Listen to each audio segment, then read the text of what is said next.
once your parents become any type of burden on you, right? You got things to do. Don't see elderly people being shoved aside. You're going to be seen as someone who's irresponsible, who doesn't care, very selfish. I know a lot of people who were raised by their grandparents and not by their parents and you, when they're old or they're sick, you just put them into a retirement home. What kind of child are you? You can give up on life whenever you want. There are ideas here in Ghana that are great, but Ghana's not ready to receive them yet. Hey guys, welcome back. All right, so today I want us to talk about retirement homes.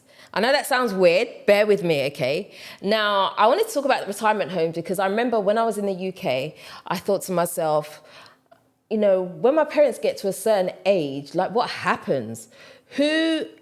Which one of us siblings are going to be the person that's looking after our parents? Like, how does that whole thing work? Because in the West, you know, we're programmed to see, you know, as your parents get to a certain age, you put them into a retirement home. It's pretty commonplace because, you know, people have things to do. Who's got time to look after their parents? That's how we see it in the West, right? I mean, you see it mostly with white people, I would say, not necessarily blacks. I haven't really seen it so much. It does happen in black people, but I haven't seen it so much. And then I thought about moving to Ghana and I was like, oh, I don't think I've ever seen a retirement home in Ghana in my life. In fact, I've never even heard of talk around a retirement home. I wonder if Ghana has retirement homes. And so I started thinking about it and I was thinking, oh, would that be a good business opportunity? And so then I started thinking about the culture some more. And what I realized is that I believe that Ghana does have a couple of retirement homes actually, and I'll talk about that in a bit, right? But there's a reason that Ghana doesn't have retirement homes. And one of the things that really stirred that up for me as well is, if you remember in a previous video, I spoke about seeing this old man walking down the street by himself and he was very frail. And I was like, why is there nobody helping him? Because that's what we're used to seeing in Ghana, right? Or in Africa in general. We don't often see old people struggling, carrying heavy bags by themselves. They've usually got someone to help them. But there was this particular man and that thing has always stuck with me. And he was just by himself and he was struggling, walking. And the person I was with said, well, he must be a very wicked man because that doesn't happen. That doesn't happen in Ghana where old people are left to their own devices to do whatever. So there must be something, there's an issue there. It's not just that, oh, nobody's helping him. It's not like that. Nobody does that. Ghana is very community-based, right? So even if you have no relatives that can look after you, there's usually someone that will give a helping hand to certain things because that's how the culture is here. That's how we're raised here, right? To help one another. Okay, so then I started thinking about these retirement homes and I was like, I don't think Ghana really has retirement homes. And I don't know if retirement homes would really work because of the way that we are raised here as a culture, right? We don't exclude elderly people from our lives like that, right? Whereas in the West, we do. Once your parents become any type of burden on you, right? You got things to do. Who's going to look after you? No, you have to, like, either we bring a carer into this house, you take one room downstairs, we get a carer to come in and wipe your bum for you or whatever it is, right? Or we put you into a retirement home where they can look after you and I'll come and visit you maybe once every 2 weeks or whatever it is. That's kind of how it is. And we've become so used to that is a thing that we don't even bat an eyelid when we think about retirement homes. But in Ghana, culture is not like that.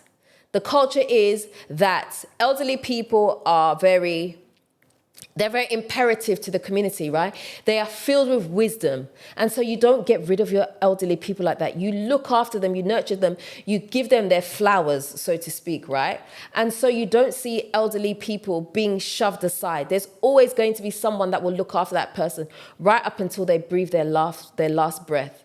And it's not even a financial thing where someone's being paid to do it. People do it because that's what you're supposed to do. The culture that we've grown up with, that is how it is. The morals that we have in Ghana, that is how it is. Elderly people are a part of us and not something to be discarded in the way that we do in the West. You know, caring for elderly people here is seen as a family responsibility. It's not something you shirk. It's not something you can just get away with. Everybody has to pitch in and do something, whether your contribution is going to be a financial one, whether it's going to be hands-on, whatever it is. At the end of the day, you have to look after your elderly. That is what your responsibility is. And if you don't do that, you're going to be seen as someone who's irresponsible, who doesn't care, very selfish. Like you're a different breed. You just don't do that. It just doesn't happen where you don't look after your elderly. And a lot of the time you have to remember as well, when it comes to elderly, especially when it comes to like grandparents and things like that, a lot of those grandparents looked after their grandchildren, even more so than parents, because that's how things were able to function here. So where your parents, they have to go to work, they can't look after you, they can't pick you up from school, they can't do all of that, grandparents would very much step in and play that role as parent. For a lot of people, I know a lot of people who were raised by their grandparents and not by their parents, because their parents were on a mission to work and create a better lifestyle for the children. So therefore the grandparents will do it. And so as the child gets older, the grandchildren get older, the responsibility is to the grandparents. So the grandparents stay in the life because the grandparents have done amazing things for the family, so they're not discarded. Their contribution to the family is seen. And so it's a family effort to keep that person well.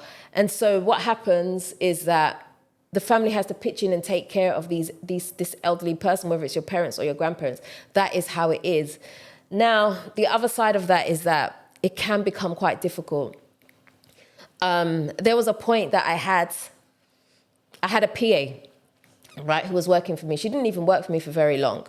If you watch my other vlogging channel, you'll see where I had just hired her, and we were kind of like starting to work together and stuff, and then she had to leave. I can't remember if I explained in the video the reasons behind why, but anyway. It's basically, this is the reason why she had to leave, because she had a family member who was sick. And because of that, she now could not work anymore. So her income was cut off. And the way that it was set up was that her brothers and sisters would contribute financially because they earned a bit more than her. So they would give the money for her to be able to look after the parents. So she has no financial income at all. But the siblings give what they can in order to upkeep and look after this family member. And that's how it is. And that is not uncommon here. That's pretty much what it is. Usually some person is going to have to give up their job or whatever they're doing in order to look after their parents. It's very commonplace if you have people work for you, if you have house help, or you have, anybody that is doing any type of work for you. Even if you have a business and you have staff members, you will often hear staff members say, oh, my parent is sick, I have to go to the village to go look after them. It's very, very common to hear that here. Whereas in the UK, it's like, no, if your parent is sick, we're going to have to make arrangements for you somehow because I've got to go to work. That is what it is. Or they'll go to work and then you've got to manage till I get back. It's two completely different worlds. Ghana, we take on the responsibility of looking after people that are sick, after people who are older, the elderly. We have to do that. It is ingrained in us. You cannot not do that. That's just how you cannot not do that. If you were to if you have the money and you want to send your elderly parents to a retirement home, it's going to be seen as an abandonment. This person is a wicked person because they have chosen to abandon their parents. Hey, the parents have been looking after you your whole life. They've given you everything. They've given you education. They've given you everything. They've given you this. They've given you that. They've given you access to this, that, and the other. And you, when they're old or they're sick, you just put them into a retirement home. What kind of child are you? They'll feel like you're evil. You become this evil person. And I'm not saying that that's the reason why people don't do it. It's because morally, it's not in us to put our family members into retirement homes. It's just not something you do. The level of care that somebody in a retirement home will give to somebody who's a family member are going to be two completely different things, and we are aware of that. So because we cherish our elderly, it's not common nature to say I'm going to put my elder into a retirement home. It's just not going to happen. As I said before, elderly people are not pushed aside. They're brought into the community. Especially if they're in church. My grandma, before she passed, she was heavily into church. Church people would be, going in to check on her. They'll help her, take her to church, bring her back home. They would step in and they would do these roles where the rest of us are not around, Sometimes your children are not even in the country, but somebody will step up to the plate and look after these elderly people. Elderly people are brought in and not pushed out. We have to understand that. And I also have to say, I really do believe that the reason that a lot of elderly people live such long lives is not just because of the foods that we eat here that are better for us and things like that. It's also because of how we're cared for, right? Elderly people here are given such a level of care that they hold on to life. I'm very much a believer in the fact that you can give up on life whenever you want. And the minute you choose to give up on life, your life starts to degrade. I really strongly believe that. And that's why you see a lot of people that when they go into retirement, they feel like they have nothing else. And so they begin to degrade very quickly. Compare it to people who decide to pick up hobbies, right? And they think, okay, well, I'm going to retirement age. I'm going to start doing gardening. That person, when you see them, they look refreshed, they look rejuvenated, they're happy. And they tend to live this long life because they still have a sense of purpose. But if you give up on that sense of purpose and you feel like there's nothing for you, you begin to degrade very, very quickly, and that's what happens. And so if you compare that to people who are in Ghana, the elderly in Ghana, they have this thing where they are holding on to life. They want to see more of their grandchildren. They're enjoying, even though they are old, they're enjoying the time of life that they're in, and so they hold on to it. They live so much longer. Whereas you take a person and you put them into a retirement home, and hardly anybody's coming to visit them, or they're just looking at strangers. All they see day to day, every day is strangers. It's strangers that are looking. They don't have no connection. They don't have stories to share. They don't have these memories that can go back and forth between them. Like, what is there? So they start to degrade. They transition a lot quicker just because they don't have a whole lot to hang on to. Also, when it comes to setting up retirement homes, they're going to be expensive. Let's be honest. Even in the West, if you put your parent into a retirement home, it's going to cost you. It's like taking out a mortgage. It's not a free NHS perk. The same as if it happens here. Retirement homes are not going to be free. And not even looking at it from an economic standpoint, we have to look at the healthcare system that we have here, even in Ghana too, right? Most people that are in retirement homes, they need medical assistance, right?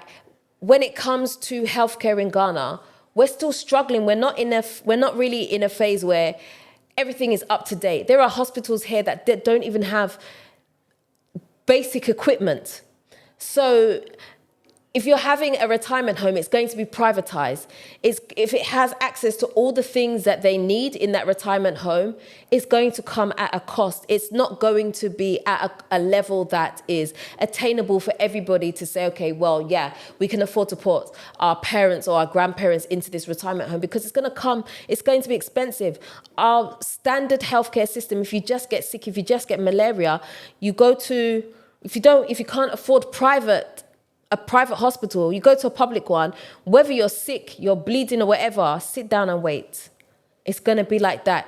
And so to have that comparison to a retirement home, you're going to struggle to get the level of care that you need for your parent, or the level of care that they deserve to have, without it costing you an arm and a leg. And how many people can afford that? Not many people. And so that's why retirement homes here would be a difficult thing to set up and say, this is a great business idea to have that here. There's also the perception around retirement homes here where we feel like, putting people into a retirement home is something that they only do in the West. Okay, now I'm talking about from a business perspective, right? The reasons why it may not work is because it's something that they do in the West. The West is so individualistic that Ghana's not like that. Ghana is community-based. So how can you, to even go and tell other people that you put your parents into a retirement home, they'll just look at you like, are you crazy? What did they do to you that you decided to punish them like this? And so the perception of a retirement home is not necessarily a great one here. So it's not an option that people would necessarily look at like that. Put your parents into a retirement home, that's seen as you're abandoning your parents. You don't care about them. You're a selfish person. And so people just won't do it because of how they're going to be looked at. And so because of that, retirement homes here would very much struggle if that's what you wanted to do. So the negative stigma that retirement homes have here is what would hold them back, would hold people back from being able to use them. So even if someone can afford a retirement home, the stigma that surrounds putting your parent into a retirement home, they just wouldn't do it because of how it would be looked at. They would much prefer to pool their finances together with other family members and get someone to look after the elderly rather than placing them into any type of retirement home. It's rarely going to happen. It really is going to be a very, very rare occurrence. You know, we also have to understand that the dynamic of Ghana is also changing. So where I'm sitting here and saying that, you know, people they're not necessarily, or they're not ready to buy into the whole retirement home experience, Ghana is changing. As I said in another video, the more of us that come back, the more things are going to change here. Ghana is not going to remain how it was 20 years ago. It's impossible for it to be that way, right? So with more people returning, the whole stigma around there being this retirement home that we're going to put our parents into is going to change, right? People won't necessarily have the option to say, I'm going to keep this parent at home and so is going to look after them. That's not necessarily going to be that. It's not going to be that way forever. So people are going to be a bit more open to accepting the fact that retirement home is going to be an option for them because now perhaps they can afford it, right? Or perhaps they just don't have the network that's strong enough to be able to look after their parents. So retirement home is going to be an option for people. And so we can't completely close ourselves off to the fact that retirement homes will never be a thing here. I feel like retirement homes right now in Ghana it's too early. It's too early for them for that to be a booming business. But I think in years to come, it will be an option that more people will explore. But for now, it's not going to happen just because of the culture. Ghana isn't developed enough to be able to handle that. It's too new. There are ideas here in Ghana that are great, but Ghana's not ready to receive them yet. That doesn't mean that they're not good ideas. It's just we're not open to it yet, and so we have to realize that. So whether we're talking about a retirement home or something else, you have to look at whether Ghana is ready for it. When it comes to doing any type of business in Ghana, Ghana has to be ready to receive it. There are certain businesses that are around now that Ghana wasn't ready for. Food trucks. Food trucks are 10 a penny here. They're all over the place. But you talk to people about food trucks 30 years ago. What is a food truck? People will be so like, what, like, I don't know about that one, or, and I'm just throwing out food truck, but there's so many other things as well.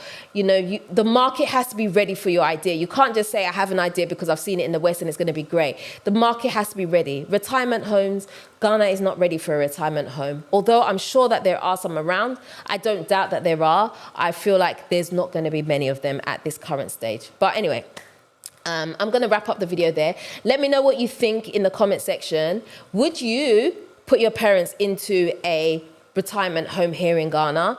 Or would you prefer to take the route of you'll get someone to look after them and have them wait out their time in your own home? Or how would you do it? Because I feel like a lot of us, we don't know what we do. When our parents get very old, we don't know how we don't actually have a plan in place to look after them, especially if we're not still in the West. What is our game plan for that? What are we going to do? Let's talk about it some more in the comment section. I'd love to hear what you've got to say. But that is the end of today's video. If you haven't already subscribed to this channel, I would love it if you would do me a favor, hit the subscribe button and the notification bell. Don't forget to also like, comment and share this video. Until next time, I am out. Latifafa.